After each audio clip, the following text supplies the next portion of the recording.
What's going on, Wolfpack Nation? Thank you so much again for tuning in back with us here for part 2 of this conversation about the men's basketball team this year. So, jumping right back into it. First of all, again, if you haven't checked out part 1, go check out part 1. So that way you kind of get a little bit of the context of where we started with this conversation.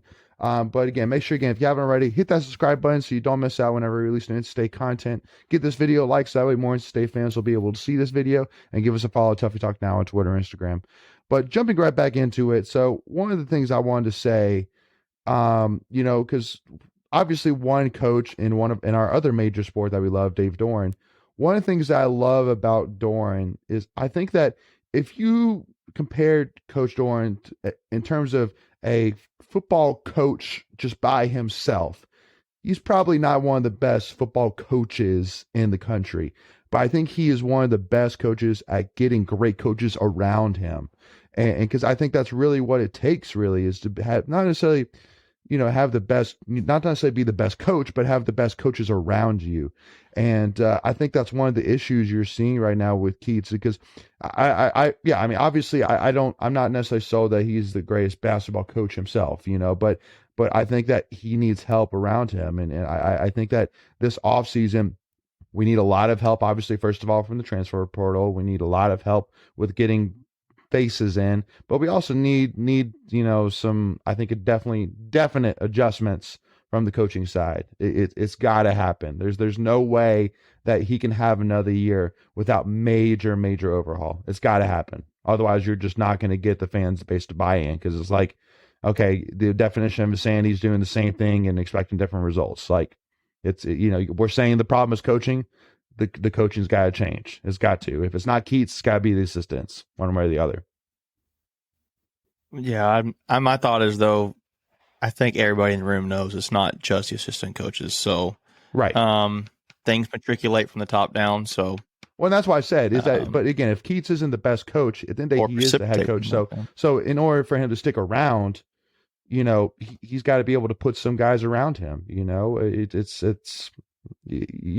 not necessarily the master of everything, but just do the best. But yeah, no, and that's what I'm saying is I don't think Keats is the best head coach, but got to put somebody around you, who is an excellent. I feel like that would be like a scapegoat kind of thing. Like, oh, hey, not James Johnson, but I can't remember who the coaches are. Like, going to let you go. Come on, like, yeah, I know he's going to have to save but that's face, the way it always works out, though. Yeah, that's the way it always works out. But when you're talking head coaches, you're basically talking a CEO or CFO or whatever you want to call it, right? The head of your company, The face of your company. And they're making, the buck stops with them. But, when you're surrounding yourself with these other talents, let's not forget he's lost 2 coaches to head coaching jobs. So something was being done right. And if you want to compare Coach Doran, like when he's had to replace assistants, sometimes you don't always make the right hire the first time around. So you got to plug and play folks, and you do with the best what you can. And sometimes you don't always get what you want. So maybe there's been offers out there that it didn't work, or whatever the case may be.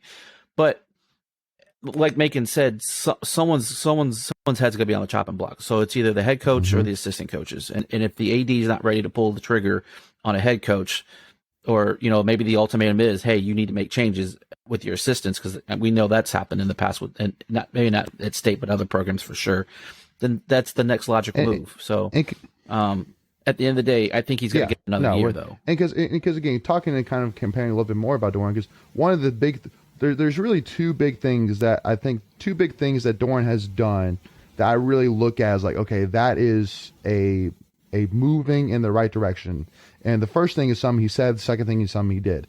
The thing that he said was in 2014 when we beat Carolina, and he made his famous press conference after beating Carolina saying, we're a hand in the dirt, blue collar school, and that's exactly what this team is going to be. And because I think that you saw a couple things. You saw his passion. You saw what he was trying to, what he wants this team to be about, what he wants the culture to be. But you also saw his passion, hatred for Carolina. And then the thing that and by the way too, that's not something I really see a lot from Keats, which we'll talk a little bit more about that here in a little bit. But the thing that he did, which I think was a huge turning point for the program, was when he fired Dave Huxtable. And because for two things. First of all, I think like you were saying, Macon, that the issue probably wasn't really Dave Huxtable, but because I mean, like a lot of people forget that Tony Gibson was already there and he was already the defensive coordinator with Huxtable, but everybody was still saying, oh, the defense is a problem, Huxtable's got to go. But it's like, well, he's not even necessarily running the ship anymore. It's technically him and Gibson splitting it. But also too, because everybody said like, he's not going to fire Huxtable because Huxtable's his right hand man. Like, he's gone years with Huxtable. But when he did that, it was like, okay, like it showed, okay, he's willing to make the tough decision for the sake of the program. And look where it is now. Golly, man, like what a change has gone on defense. So it's unfortunately it's like, sometimes change is good, even though it's not necessarily needed. At the end of the day, it's got to be a great offseason for Keats, and it's got to be a good year for Keats next season. Otherwise, he won't be here. As simple as that. The fan base will not allow a season close to this next season. It's got to be a solid season next year for sure. So, but yeah, make anything to build on that. I'm sorry, I know I kind of jumped in there. Well, Boo Corrigan's going to make a decision before then. Is my only thing. True. So he's going to have a conversation with Keats. I mean, to me, Keats is. I don't want to say he's like a really good used car salesman, but he's like, he can sell you something, man. It's like he wins the press conference. He can polish it up. He can make it sound real good. And that's what coaches do. I mean, that's their job. They're going to make themselves look good, but he can make it sound really good. I mean, he's got I don't know, he can make it sound really good. I wanted him to be really successful. And I'm telling you what, man, I hope I eat my words next year if he gets another chance. I hope I eat my words. I hope he goes and wins a national championship. Right. But I mean, I don't know, man. I'm usually a fairly glass half full approach when it comes to instant athletics. I know, like, particularly my dad and my brother, they have been more like glass half empty because they've been hurt so many times and burned so many times as a fan. But I'm like, nah, well, I don't know. Maybe he'll get another shot. Maybe let's figure it out. Well, this stat over here and this stat over here says this. And you look at this performance and this guy I'm kind of the point, like, does it really matter? Like, we keep losing and I'm tired of it. Like, if you watch this ACC tournament documentary, I mentioned this in another episode. I can't remember which one it was. You just look at what State did to make the ACC and there's so much history there, and we just squandered it for 30 years. We squandered it, and Mark Godfrey's the best coach we've had, since the 30s. I mean, like, I'm not. That sounds weird. Yeah, he got us 2 Sweet 16s, so he surrounded himself with really good coaches too. Yeah. So yeah, I'm just that's kind of how I feel about it. I'm more and more ready for a change is all I am. I mean, I would love to see him do really well next year if he gets a chance, and I'll be rooting for him because I love State. Mm-hmm. But if I'm Boo Corrigan, I mentioned this in the last episode, if you keep him, you're going to have some fans that totally check out, that you lose some of the fan base. But if you let him go, nobody's going to blame you. Everybody would get it. So you might have some people that I could potentially be like, oh, well, he had the NCAA thing and he didn't have Manny Bates. I mean, I don't think those people really exist, but we'll see. Yeah. We'll see. But one other thing I want to kind of mention though, and because I remember Keats' first year, again, he's one of the only or few head coaches in NC State history that has ever beaten Carolina and Duke and Wake Forest in his first year. And I remember after beating them that there was, again, I don't have the exact quote from me, but basically a question along the lines of like, how does it feel like, to beat, the Roy Williams and Coach K in the same year. And it was, I can't remember exact answer. I'm not really going to like say exactly what he said or try to remember what he said, but it basically came off as basically like that, like, it's a game, like, it's a win. And like, I think like my reaction at the time was like, okay, like, yeah, like I love the swagger, like, basically of him, coming off as like, yeah, like, it's not a huge win. We expect this win. Like, that's kind of how I took it. But honestly, like, just, him talking about, you know, the upcoming game against Carolina that after Boston College, and then like over the years, I just don't know because like you know one of the things I love about Doran, again, I hate to keep on bringing up football, but then day football is working right now, so like you know okay, well let's see what's working with football and let's compare it to basketball, but you know Women's Doran, basketball's working. what you say again?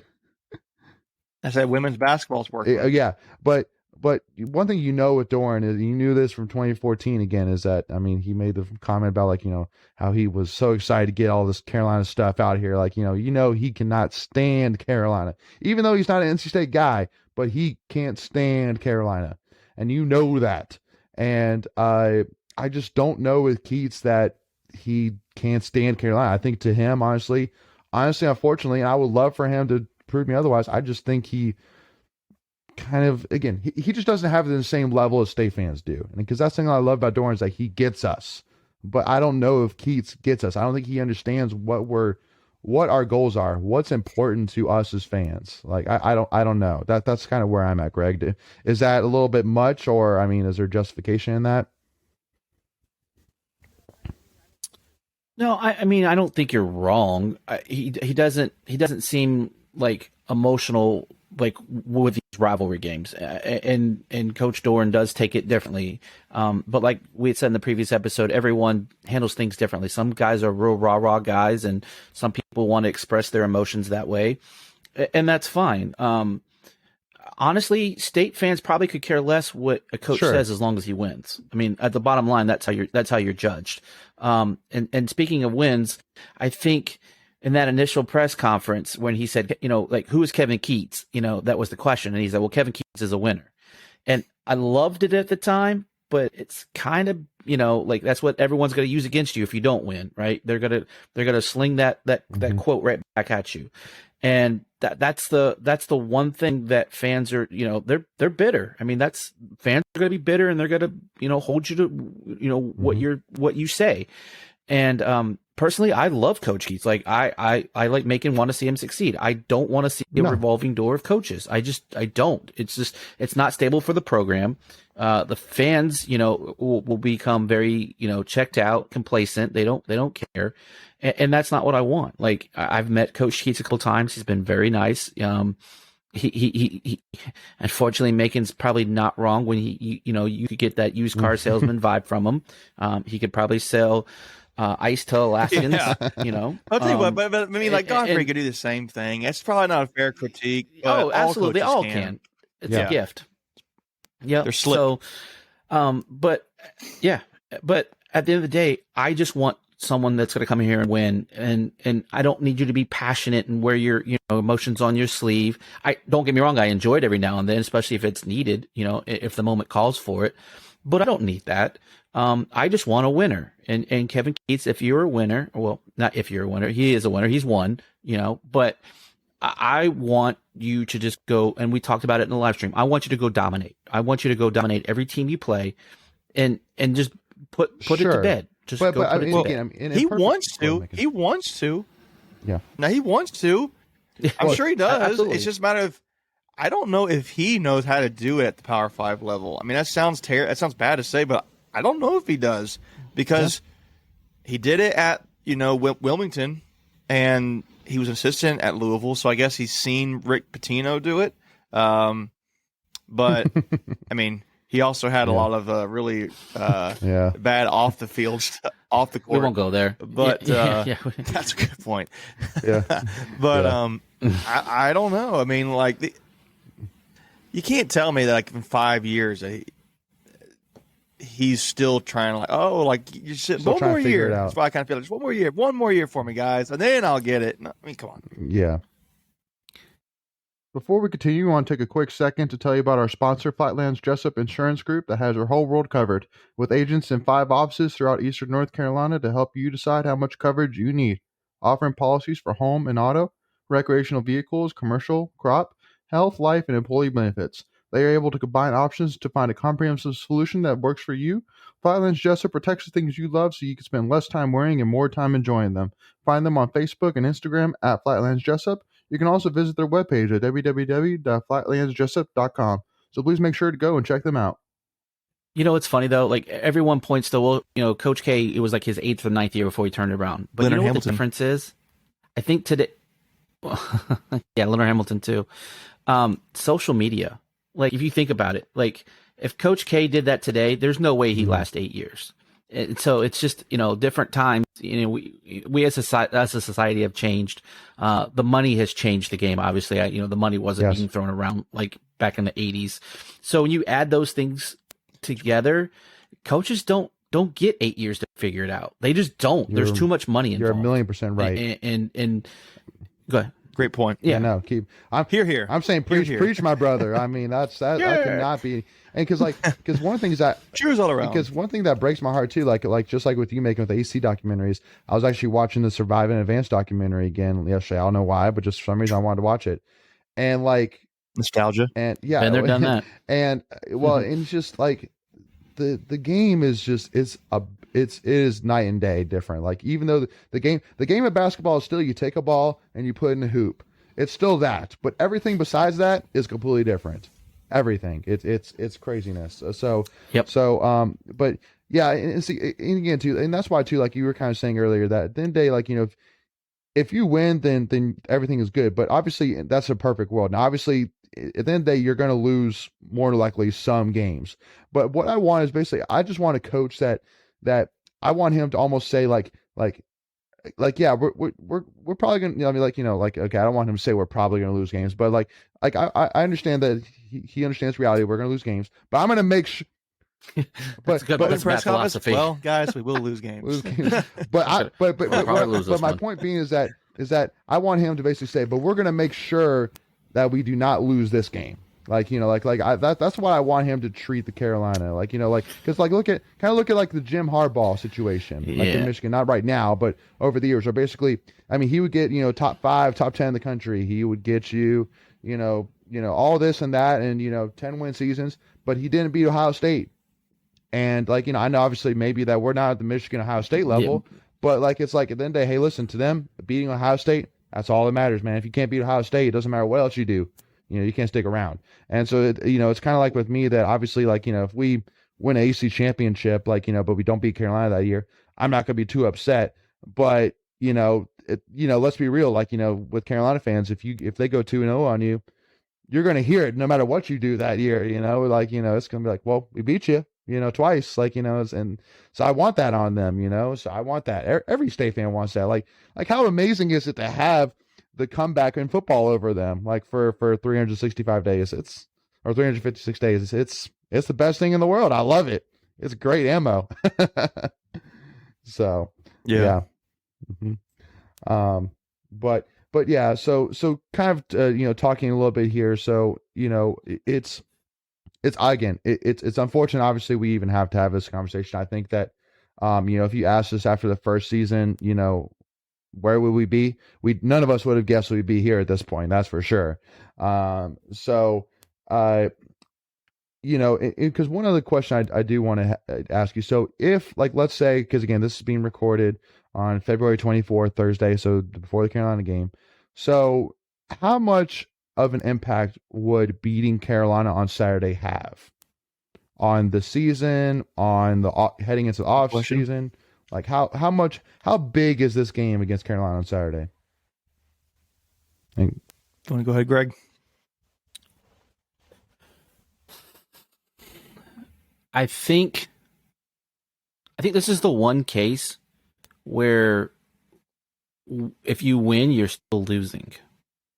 And if you lose, people kind of expect it.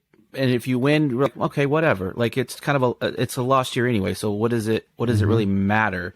Now again, you'll have those really traditional diehards, like go to heck Carolina, and I'm right there with you. But I don't think it means enough. It just doesn't mean enough, because there's so many bad losses this year that it just be like, well, it kind of makes sense if you think about it, because we win the games that we're not supposed to win, and we lose the ones we're supposed to win. And so I think that's kind of where I'm at with that one. That being said, I hope we beat the crap out of them. Why not? Yeah, if you beat them, it's like, then why can't we do that every other game? I mean, it's jokingly. I can get that. I do think beating Carolina, though, just like you said, Leighton, it just makes things taste a little better that day, and Sure. for the rest of the week or month, and. But that day. Well, no, that that's day, not true. You know what I mean? That's why I proceeded on. I was like the next week, month. I mean, you can look back and say, well, we did beat Carolina, but I don't believe as a whole it's not something that will surpass the impact everything. I do think it will give the glass half full fans, like maybe like myself, and I'm gonna have to watch myself if that were to happen. But you'd be like, okay, he beat Carolina. Yeah. So I don't know. I do think some fans will get kind of being like warmed their heart and be proud, and they'll probably get fired up from it. And seeing the clips of the team in the locker room afterwards, seeing the ice cream tweet kind of thing, I do think that'll matter. Let me ask you this: What happens if State beats Carolina and Syracuse? Does that play? What happens if they beat Carolina, Syracuse, and win a game in the ACC tournament? Win 2 games in the tournament? Hypothetically, I don't think that's going to happen. No, but it's not. The team has to believe it's going to happen. The team has to believe it's going to happen. What would it? Yeah, I want them to. Well, do it. Knock it out of the park, so to speak. So, well, and thinking like that kind of reminds me of Godfrey. You know, when he got let go before the ACC tournament, how like he kind of did the saying like hey, anything can happen in the tournament. Like it's a magical time. And like anything can happen. And because I think that unfortunately the '83 win kind of gave all kind of state coaches that and all state fans like yeah, you're right. It is magical. Like, yeah, it could happen. Hey, look at '83. And so I mean, yeah, like for me, because we were talking about this again on Twitter Space, which is why I brought it up. But in the grand scheme of things, I think the picture for this season has been painted. It's nothing can get painted over it. The picture is the picture. The season's blown. There's nothing that's going to change that. And famous quote by Leighton: "The picture is the picture." Only way it does get changed is if you win the ACC tournament. But realistically, that's the only way. But I mean, like, come on. That's how Jimmy V and his team did it, but they weren't in last place. Well, but also too, they also played without Wittenberg for most of the season as well. So, but and also you're saying we're just like the '83 team. Is that what you're saying? I'm kidding. Yeah. Oh my God, that'd be hilarious. Manny out of nowhere. I'm back, baby. It's like, what? No. So no. But I don't know. It's so frustrating. Like, part of me just wants to be done with it. Just go out and go play hard. Just end it. And just like I said, let's move on to spring sports. History. Come on. Well, I mean, it really does feel like that. Just come on. Just end the season. Baseball's been exciting enough. Let's just roll it. I mean, it sounds terrible because Smith and Sebron in particular have had amazing seasons overall. Yeah. I don't know. Yeah, I mean, Smith's going to be freshman of the year. I mean, I think we can probably unless you talk about the kid from Notre Dame, which it'll be a close vote. Yeah. But you know what? Yeah. But honestly, maybe Smith doesn't get it because we stunk so bad, and they usually give that to winners. I hope so. I hope the writers, the voters are seeing what it is. Didn't Eric Green for Virginia Tech win it on he won ACC Player of the Year on a really bad Virginia Tech team? I think he Eric did. Green back in like 2010, 2011. I think he did. I think it was Eric. It can happen. Yeah. So I mean, there is a precedent there, but so I mean, if that's what we're hanging our hat on, though, like that's the best part of our season. No kidding. Yeeks. Well, and the one other thing I want to say too is I think that a lot of fans right now are nervous about is Big T going to leave next year, and the one thing that makes me exactly as he said in the press conference recently that this is his dream school, like this is where he wanted to play, and so at the end of the day, that's not going to change no matter how bad this season is. It's still going to be his dreams. Go ahead, Greg. Go. What you got? He don't count it if Keats leaves though. So that's what I mean. Like things change based on my thing is too. Blade's point, he sounded like he committed more to a school at times than he did a coach. He did commit to a coach, but he sounded like he in this case he was one of those players who actually had a level of I'm committing to this school. Yeah. But my thing is though. He was all Smith has the proverbial green light always on. Oh yeah. Where else is he going to get? I mean, he might. Sure. Would be good. Like we had this conversation before in the podcast. If he went to Duke, he's having to share the ball and everybody else is scoring. Right. So maybe he likes that. Maybe I like winning. I don't mind sharing the ball. Well, maybe he wants that, but I think he stays. Yeah. But Keats, I'll tell you this. Yeah, I'll tell you this. If Keats stays, he has got to find a way to keep Terquavian. I don't see Sebron staying, but let's say maybe the way Sebron's been playing, he's now in the second round. He's got to find a way to get some of these guys to stay if he can. Yeah. No, absolutely. Yeah, and second round in NBA, I mean, you get buried, and it's sometimes really hard to come back from that. I'm not saying that it's not impossible, but there's a lot of guys that get drafted in second rounds and don't have careers. They end up overseas. So, maybe he wants to stay and improve that draft stock. Obviously, we're not in his head, and he'll do what he needs to do. What's best for him and his family. One of the saltiest. The last second round pick was Cody Martin, but that was not even an NC State thing. That was Nevada. Right. But and also too, one name that's still salty in my head is Lorenzo CJ Brown. Leslie. How he left early and and he didn't even get drafted, which is like I gotta redeem that. I gotta redeem that statement. happens. I can't say Cody Martin because he went to Nevada, and I can't believe we passed on. We let the Martin twins go. Yeah. The last second round pick was Lorenzo Brown. He was second round 52nd pick in 2013. Mm-hmm. So yeah, same draft as CJ. So, all right. Well, again, Wolfpack Nation. Again, it's a tough conversation, but again, hopefully this was at least got the brain turning again in terms of expectations. Heading into the rest of the season and the off season. It'll be interesting to see what Boo does. It'll be interesting to see what Keats does this off season. But then it's got to be interesting. It's got to be big. Like if he's here, it's got to be big. He needs to have a big offseason. I think we can all agree on that. But again, hey, we got so much good going on right now with, again, women's basketball. We just won 5 conference championships within 2 days. So again, it's a great time right now to be a State fan, no matter what's going on necessarily with NC State basketball, men's basketball. So keep that in mind. There's so much success everywhere else. There's so much success. Exactly. So much to be positive. And with that being said, though, again, just as a reminder, make sure you hit that subscribe button, give this video a like if you don't mind, and give us a follow. Tuffy Talk Now on Twitter and Instagram. But again, Wolfpack Nation, as always, keep your heads up, and hey, better days are ahead. As always, go back, y'all.